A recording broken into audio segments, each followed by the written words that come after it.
اعوذ باللہ من الشیطان الرجیم بسم اللہ الرحمن الرحیم الحمد للہ رب العالمین وصلی اللہ علی سیدنا محمد وآلہ الطیبین الطاہرین۔ امام جعفر صادق علیہ السلام نے ارشاد فرمایا کہ 3 چیزیں ایسی ہیں کہ اگر انسان کے پاس ہیں تو وہ انسان کو کوئی نقصان نہیں ہوگا۔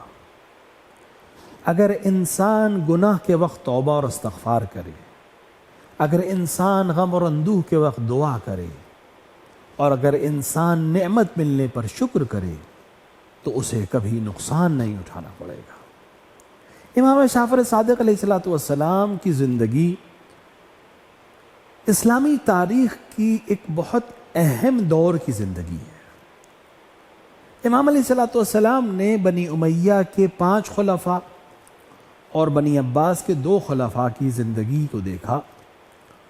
اور یہ وہ زمانہ ہے جس میں اسلامی مملکت میں حکومت کو حاصل کرنے کے دور کی وجہ سے بنی امیہ اور بنی عباس کی ٹکراؤ کی وجہ سے ایک الگ فضا بن گئی تھی، ایک الگ ماحول بن گیا تھا۔ امام جعفر صادق علیہ السلام نے اس ماحول میں مدینے میں اپنے والد ماجد امام محمد باقر علیہ السلام کے ساتھ 19 سال اور پھر بعد میں 34 سال اپنے دور امامت میں زعامت مسلمین خصوصاً تشیع اور علم اہل بیت کو نشر کرنے کی بھرپور کوشش کی، کہ جس کے نتیجے میں آج فقہ ہمارے پاس ہے، آج اصول ہمارے پاس ہے، آج احادیث ہمارے پاس ہے، آج روایت اور درایت کا علم ہمارے پاس ہے۔ امام جعفر صادق علیہ السلام نے اس پرآشوب دور میں کہ جہاں ایک طرف بنی امیہ اپنی حکومت بچانے کی کوشش کر رہے تھے، بنی عباس حکومت میں آنے کی کوشش کر رہے تھے، شیعوں کو اور خصوصاً مسلمان جو علم حاصل کرنا چاہتے تھے ان کو مدینے اپنے گرد جمع کیا اور علم دیا۔ آسان کام نہیں تھا۔ اتنی ہنگاموں کے درمیان بھی بنی عباس اور بنی امیہ دونوں یہ چاہتے تھے کہ امام علم نہ پہنچا سکیں یا پہنچا سکیں، اس کے لیے بہت سے مسائل درپیش تھے، لیکن اس کے باوجود امام علیہ السلام نے علم پہنچایا، اور آج ہمارے پاس جو احادیث کا ایک مجموعہ ہے اس میں آدھے سے زیادہ حدیثیں امام جعفر صادق علیہ السلام سے، اور صرف ہمارے پاس نہیں، اہل سنت کے 4 امام یا امام کے ڈائریکٹ شاگرد ہیں یا باواسطہ شاگرد ہیں، یعنی ان کی فقہ بھی امام جعفر صادق کی فقہ سے لی گئی ہے۔ ہم نے امام سے لیا، انہوں نے امام سے لے کے اپنے حساب سے تبدیلیاں کی ہیں، اپنے ظن کو لائے ہیں، اپنے گمان کو لائے ہیں، اپنی آراء کو لائے ہیں، وہ ایک الگ بحث ہے، لیکن بہرحال انہوں نے اصل جو ہے امام سے لیا ہے۔ ان کی 4 فقہ اور فقہ جعفری یہ سب امام جعفر صادق علیہ السلام کی محنت، امام جعفر صادق علیہ السلام کی کوششوں کا نتیجہ ہے۔ امام علیہ السلام نے صرف فقہ نہیں تعلیم کی، ہر فن میں جو اس وقت موجود تھا اپنے شاگردوں کی تربیت کی، علم نجوم میں تربیت کی، کیمسٹری میں تربیت کی، میتھس میں تربیت کی، جس کے نتیجے میں آج دنیا کے پاس جو بہت سے فارمولاز ہیں، بہت سے جو کیمسٹری کی ایکویشنز ہیں، وہ امام کے شاگردوں کے ذریعے سے دنیا تک پہنچی ہیں۔ اور کتنے افسوس کی بات ہے کہ ہم مکتب امام جعفر صادق سے تعلق رکھنے کا دعویٰ کرتے ہیں اور علم کے میدان میں ہم پیچھے ہیں۔ ضروری ہے کہ ہم سب سے آگے ہوں۔ امام کے اس دور کو دیکھیں، ان سختیوں میں امام کی کوششوں کو دیکھیں، اور اس دور میں جہاں آسانی ہے نسبتاً علم حاصل کرنا اور علم پہنچنے تک، اپنی سستی اور تنبلی کو دیکھیں۔ تو امام علیہ السلام نے ظاہری طور پر 65 برس کی دنیا میں عمر کی، جس عمر مبارک میں آپ نے امام زین العابدین کے دور کو دیکھا، اپنے والد امام محمد باقر کے دور کو دیکھا، اور اپنی 34 سالہ امامت کے دور میں زعامت کی اور امامت کی، علم دنیا تک پہنچایا، سختیوں کا مقابلہ کیا، صبر کیا، تحمل کیا، زیرکی اور بردباری کے ذریعے سے تشیع کو حفظ کیا،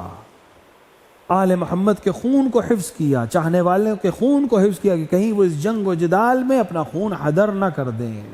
اور ان سختیوں کے بیچ میں شاگردوں کی تربیت کی، ان سختیوں کے بیچ میں علم کی ترویج کی، کہ جس کے نتیجے میں آج علم ہمارے پاس ہے۔ ضروری ہے کہ امام جعفر صادق علیہ السلام کی زندگی پہ ہم پھر سے نظر کریں،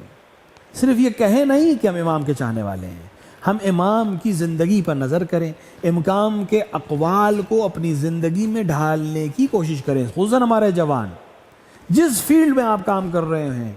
اس فیلڈ میں اس طرح سے کام کریں کہ امام نے جیسے فرمایا کہ لوگوں کو دعوت دو بغیر اپنی زبان کے، یعنی اپنے عمل کے ذریعے سے دین کی ترویج کرو۔ دین کی ترویج یہ نہیں ہے کہ میں ممبر سے جا کر دین بیان کروں، دین کی ترویج یہ نہیں کہ میں مسجد سے دین بیان کروں، دین کی ترویج یہ کہ میں معاشرے میں ایسی زندگی گزاروں جس سے لوگ دین کی طرف متوجہ ہوں۔ لوگ جو دین پر نہیں ہیں یا ہمارے دین سے آشنا نہیں، وہ ہمارے ذریعے سے دین دیکھتے ہیں، لہذا ہماری ذمہ داری ہے کہ ہم پہلے خود دین کو سمجھیں پھر اس پر عمل کریں، تاکہ جب لوگ ہمارے عمل کو دیکھیں تو ہمارے دین کی خوبصورتی کو سمجھیں، نہ کہ ہمارے تنفر سے دین سے متنفر ہو جائیں۔ ضروری ہے کہ امام کی حدیث کا مطالعہ کریں، ضروری ہے کہ امام کی زندگی کا مطالعہ کریں، اپنی زندگی کو تولیں اور اس کے اوپر اس طرح سے عمل کریں جیسے امام چاہتے ہیں کہ ان کا شیعہ ان کا چاہنے والا عمل کرے۔ امام نے سختیوں میں کام کیا ہے، ہم نسبتاً بہت آسانی میں ہیں۔ وہ دور ہے کہ جب امام کسی کو کوفے بھیج رہے ہیں ترویج کرنے کے لیے، پھر دوبارہ ایک قاصد کو بھیج رہے ہیں کہ تم اپنے آپ کو دیوانہ بنا دو دنیا کوفے میں جا کے، یعنی اتنا خطرہ تھا کہ اگر اپنے آپ کو دیوانہ نہ ظاہر کرو گے تو قتل کر دیے جاؤ گے۔ اس سختی میں امام نے شاگردوں کی تربیت کی ہے، ان کے ذریعے سے مملکت اسلامیہ میں دین پہنچایا ہے، جو آج ہم قال الصادق و قال الباقر کہہ رہے ہیں، یہ اس دور کی محنتوں کا نتیجہ ہے۔ لہذا ضروری ہے کہ ہم قدر کریں، ہم احادیث کو سمجھیں، احادیث کو پڑھیں اور ان کے اہل سے پڑھیں، ان کے اہل سے جانیں اور اس پر عمل کرنے کی کوشش کریں، جو سب سے اہم چیز ہے۔ امام علیہ السلام 17 ربیع الاول کو دنیا میں آئے، 15 شوال یا 25 شوال کو اس دنیا سے گئے، 65 برس کی زندگی گزاری۔ اس زندگی میں سختیوں کو، حکومتوں کو اٹھتے اور بیٹھتے دیکھا، لیکن کسی آن سکون سے نہیں بیٹھے کہ میں گھر میں رہوں، مملکت کا جو حال ہے وہ ہونے دو، نہیں، لوگوں کو سنبھالا، علم بانٹا۔ لہٰذا ہماری ذمہ داری ہے کہ ہم علم حاصل کرنے کی کوشش کریں، کسی بھی لائن میں جائے اس سے مطلب نہیں ہے، علم حاصل کرے اور اپنے دین کے لیے، اپنے برادران دینی کے لیے عمل کرنے کی کوشش کریں۔ امام علیہ السلام کی ان کاوشوں کا ہی نتیجہ تھا کہ حکومت عباسی جو نام حسین پر حکومت بنانے کے لیے آئی تھی، اس نے فرزند حسین کو قتل کرنے کی سازش کی، امام کو زہر کے ذریعے سے شہید کیا اور امام اس دنیا سے تشریف لے گئے، جنت البقیع میں دفن کیے گئے، جہاں آج ان کی قبر موجود ہے، البتہ اس پہ سائبان نہیں ہے، کہ خدا جلد وہ دن لائے کہ ہم جنت البقیع کے مزارات کی تعمیر پھر سے دیکھیں۔ تمام موالیان اہل بیت علیہ السلام کی خدمت میں امام جعفر صادق علیہ السلام کی شہادت کی تعزیت اور تسلیت پیش کرتے ہیں، اور بارگاہ خداوند میں دست بدعا ہیں کہ بحق امام جعفر صادق امام زمانہ کے ظہور میں تعجیل ہو اور ہم سب کو ان کے اعوان و انصار میں شامل فرمائے۔ والسلام علیکم ورحمۃ اللہ وبرکاتہ۔